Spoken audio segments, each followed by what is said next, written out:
ओबीसीचा एल्गार मोर्चा बारामतीमध्ये निघालेला आहे। राज्यातल्या प्रस्थापित मंडळीला माझा इशारा आहे की तुम्ही जरांगेला वेगळा न्याय देता आणि माझा बहुजन समाज ओबीसी समाज लोकांना तुम्ही वेगळा न्याय का देता, हा माझा सवाल या राज्याचे मुख्यमंत्री देवेंद्र यांना आहे। आणि माझा त्यांचा सहकारी अजित दादा यांना आहे की तुम्ही ओबीसीच्या आरक्षणाचा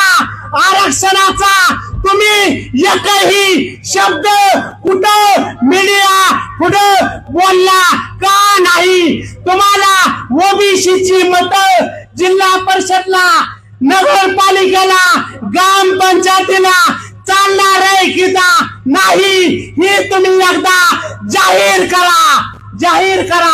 दादा तुम्ही जर भूमिका साजरी नाही केली तर तुम्हाला येणारा काळ या बारामतीमध्ये तुम्हाला जनता घरी बसवल्याशिवाय राहणार नाही।